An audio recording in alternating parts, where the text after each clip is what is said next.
All right, everyone. So is Quebec the gem of real estate here in Canada? Why isn't Quebec crashing like Ontario and British Columbia? And is Quebec actually an exception in this housing crisis here in Canada? So we'll get into that. This video was requested by a subscriber and a follower on this channel. So let's get right into it. All right, so as we touched, there are so many different things to actually uncover. It's like a Pandora box when it comes to Quebec and everywhere else in Canada. So, what is the actual difference? We know of some, but there's a lot more to uncover. All right, so why isn't Quebec crashing like Ontario and British Columbia? So, let's get into some stats. So, Quebec home prices didn't inflate the way they did in GTA and the Greater Vancouver area. So between 2020 and 2022, Ontario saw a 50 to 60% price growth in some cities, and Quebec more like 20 to 30%. Montreal didn't experience mass FOMO biting wars or speculative spikes. Fewer variable rate mortgages, less shocking during rate hikes. So this is very important, right? So why? So we'll get right into that. So maybe slow growth, but protected by the crash, or it's kind of saved by the crash. What are some home prices in Quebec versus the rest of Canada? So Montreal in May of 2025, median home price is somewhere around $525,000. Quebec City in the range of $375,000, compared to Toronto at $1,065,000, Vancouver at $1.3 million, almost, Halifax $520,000. So Quebec is 50 to 70% cheaper than Ontario and British Columbia urban centers. So this kind of explains itself, but then when we get to the actual affordability and the income, it gets very, very interesting. So in Quebec, actual affordability is just more. So median income, household income after taxes in Quebec is somewhere around $73,000. Median after tax in Ontario is somewhere between 87 and 95 for a household. But prices to income ratio, it is crazy. So in Quebec, right, the income ratio to affordability is 5 to 6x versus Toronto, that is 10 to 14x. No wonder we cannot afford anything, right? So, and then we get into the daycare. So a daycare is $10 per day. Education and healthcare costs in Quebec are much, much lower. So when you start adding and stacking all of these things up, right, and you start comparing, you see that your dollar will be stretched much, much further in Quebec versus other provinces, right? So is Quebec's job market more stable in 2025? So unemployment rate in May of 2025, Quebec 4.9%, Ontario 6.2%, and it is rising. Quebec's economy is less tied to real estate and construction than Ontario's. Obviously, we're seeing that, right? Strong sectors: aerospace, bombardier, energy, public sector, education. Less reliance on immigration, fewer shocks for the slowdown. And we have seen that, right? Ontario has pumped million and million of these migrants in the last few years, which didn't really move the needle, did not really do anything, did not really offset the losses in the meantime. So if jobs are more stable and housing is cheaper, so what's the trade-off, right? So what I like to say, it's a $1 million question. So why aren't more people moving to Quebec for cheaper housing? Well, it's hard to kind of explain, but there are some pointers here. So language laws require many jobs to be conducted in French. So you have to be bilingual, French and English, or, well, French for sure, right? So the Charter of French language limits English schooling. That's another point. Many migrants skip Quebec entirely unless speak French. Even remote workers hesitate due to culture, language disconnect. So would you learn a new language for affordability of housing, right? So yes, like I asked this question to many people, like, flying across, the sea, or leaving their country to seek more safety, I would say first, right? But if you're already in a safe environment, I would find that learning a new skill is easier than learning a new language. But then, if you ever drove or if you ever been to Quebec, I mean, people behave totally different in Quebec, right? It's more like a European culture. It's more confined. It's more dense. They have different views. They're looking at us here in Ontario and the rest of Canada like I'm not gonna say that we don't exist, but they're looking at us like you're not a part of our culture. That's how they look at it, right? But in terms of the trade-off, I mean, I still believe that living in Montreal or Quebec City, which that if you ever been to Quebec City, that city, it's literally like out of a postcard, right? So I believe that the province overall gives more freedom and gives more family oriented aspect of life. All right, so let's move on.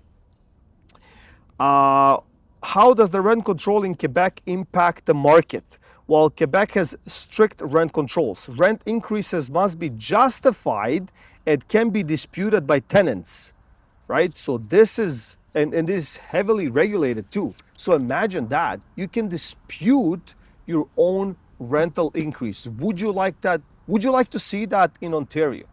I mean, like, we have seen all kinds of stuff happen, right? And I know that landlords are pressured due to their, mortgages and ongoing costs, and being very, very thin on cash flow. But you can dispute that. I mean, how is this your problem if your landlord cannot afford it? I mean, there's got to be some guidelines in place. Less inactive for quick flip investors, more stability. That means that people, they just don't buy it because they have room of equity somewhere else, and then they just want to sink it into another property. So the structure is, when it comes to investors, is more geared towards a business and a proper investment, right? So less landlord churn, more tenant retention, longer housing. So I also feel, speaking to some people in Quebec, if they, it's similar to European countries or cities. People don't like to move a lot. Where they live is like where they like to live for decades, even if they're renting. Like they want to call it their home. So are fewer investors and foreign buyers in Quebec? So investors' ownership rate in Montreal is around 20%. In Toronto is 33 to 41%. So imagine that, right? Like it's almost half of the city is owned by an investor. So Quebec has more restrictive tenant laws, lower short-term rental profits. Foreign buyers' interest has historically been lower due to French requirement, lower appreciation expectation, right? So like, it's just like in investing into a market. Like if we're taking a market as a global playing field, right? So all these investors, obviously overseas or even in the country or wherever you're calling yourself an investor, wants to see the profits faster. That's the game plan. So if you see more of a stable market, it's a good thing. But then if there's no radical growth, you want to look somewhere else, right? Because you want to make that money so much quicker, right? All right, so is Quebec building enough homes to meet demand? All right, so Montreal has a vacancy rate around 6% according CMHC in 2024 and 2025. Toronto has, by claim, 1.3%, Vancouver 0.9%. Home starts are slower but matched to population growth, which is very interesting. Quebec has more social housing stock and investments more in public housing solutions, right? So if you have ever been to these, for example, Montreal, Quebec, and stuff like that, like they have these, fourplexes, sixplexes, tenplexes. They're very nice, right? Like, and they, when you're driving by them, like they almost look like they're semis, right? Like you don't think that there are so many units in there, right? But I think this is one of the ways how they have solved that, right? And then if you're exiting, obviously, from a core of Montreal, uh, there are not too many high rises, right? So everything feels so natural and everything feels low to the ground and all of that stuff. So um, Quebec City, it's a different ball game, right? Like that city looks like it's plucked out of France somewhere and it's just placed in Canada, right? So it is amazing. So what can the rest of Canada learn from Quebec's approach? So now, they can focus on long-term tenancies, strict rent controls, strong social housing, discouraging speculation. Quebec doesn't treat real estate as a number one wealth strategy. Let me repeat this. Quebec doesn't treat real estate as a number one wealth strategy. This has led to more housing security, less stress, and fewer crashes. While Ontario was flipping homes, Quebec was preserving communities. So that's very interesting, but it is true. Like when we went through all that pandemic phase, right? Like it was just crazy. Like the FOMO, the news, the everything was just geared towards that artificial growth. We have to, and we will grow until we don't grow anymore. Like that's how it feels like. Would you move to Quebec for stability but give up other perks? So you'd gain cheaper housing, more stable rent, and less stress. But what would you give up? English, first job ease, fast-paced career mobility, investor leverage. So would you actually do it? Would you just snip that finger and say, hey, look, I had enough, right? Like maybe you're French spoken, which is obviously easier, and in some cases they demand it. However, there are 29 countries speaking French in the world, so French language is a well-spoken language. Some amongst these countries are obviously France, Canada, Switzerland, Monaco, and Belgium, right? So it is interesting, right? So is owning a home worth cultural compromise, right? So that question you have to answer yourself. Like nobody can answer that question. Would you move to a province where people live, not speculate? I think everybody would. I think even the people that have speculated all these years would give that up and find peace, right? Like everybody, I think, speaking to most people that have experienced that gain loss type of idea, right? Like, or that stress, right? The stress curve. And the stress curve has a beginning of stress and then the end of stress, right? And it's funny, right? Like to acquire all these properties, they were stressful. Not too many listings, you're fighting all these people with these contracts, you're overbidding, you're overpriced, you know it, but you're paying because you have to. And then you grind that period of sustaining yourself and then keeping those properties that are overpriced and over leveraged and nobody's paying the rents you want, and maybe you have a vacant place and it's a headache, right? Because you have to sustain yourself.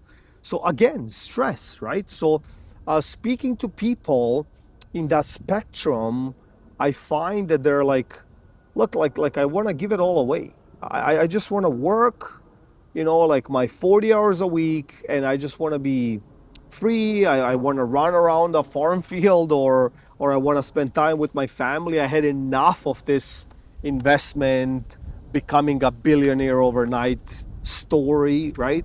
I'm sure some did it, but you know what I mean?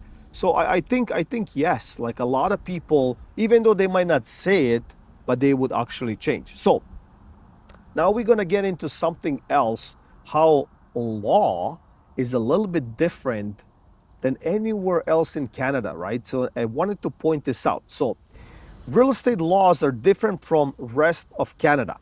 Quebec uses civil law, not common law like everyone else. So let's give a couple of breakdowns here. Now we get into the civil law, Napoleonic Code, Quebec versus common law, rest of Canada. So civil law in Quebec, based on written codes, mainly the Civil Code of Quebec.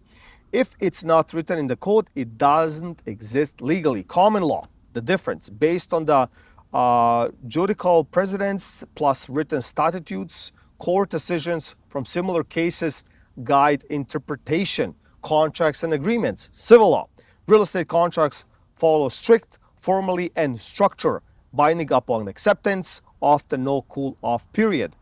Promise to purchase used instead of agreements per purchase of sale. So common law. More flexible in wording, in interpretation may vary. Cool-off periods may apply. Example for pre-construction in Ontario, and we have seen that. So everyone in Ontario had a 10-day cool-off period in most of these pre-construction agreements. Contracts often rely on a case law interpretation. Role of the notaries versus lawyers. Civil law. Notaries are used for all real estate closings, mandatory.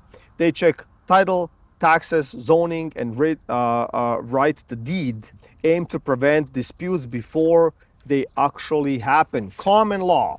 Real estate lawyers represent buyers and sellers separately. Lawyers often handle disputes after issues arise. Very interesting. And yes, I have seen that in many cases. I'm sure you have too. Maybe you have been in one of these situations. Obviously, two lawyers talking could be an amazing thing, but also could be a brutal process, right? So co-ownership, condo law. Civil law, which is Quebec, undivided co-ownership defines the civil code. Rules of governance, reserves funds, meetings, and maintenance are code-based. Common law. Condominium Act governs condos. Example, Ontario Condo Act. Boards have more regional flexibility in operations. Interesting. So tenants and landlord rights. Civil law. Heavily regulated by the civil code. Tribunal administration. Tenants can challenge rent increases. Evictions are strictly controlled. Leases out renewals unless terminated properly. Very interesting. Common law. Tenant rights vary by province. Example, Ontario, LTB, BC, RTB. Landlords have more flexibility, especially with reconvictions or non-renewals. Leases typically end at term unless renewed. All right, so titles and land registrations. Civil law uses a deed system. Ownership is established through public registration with a notary. Every transfer must be notarized. Common law uses a torrents or land title system based on government certified title guarantees. Lawyers handle title searches. Notaries are not required. Taxes. All right, civil law. Quebec charges a welcome tax, varies by municipality. No double taxation like Toronto provincial plus municipal. Common law. Land transfer tax varies by province. In the cities like Toronto, buyers have to pay for both provincials plus the city tax. So it's basically double tax. Dispute resolution, civic law. Legal outcomes depend strictly on code interpretation, not past court cases. Interesting. Judges apply the code rather than rely on the precedent. Okay, so common law. Judges make decisions based on previous case laws. More room for legal argument. So it is very, very, very interesting. So what would you do? Would you shift and move to Quebec province, right, for a different lifestyle, different language, but the actual affordability of housing, it's so much better, right? Maybe even the lifestyle is so much better, right? Maybe you're seeking that all across the world, but it's sitting literally few hundred kilometers from where you live. So please comment below. I truly hope that you enjoy this video, and like, share, and subscribe, and I'll see you in the next one.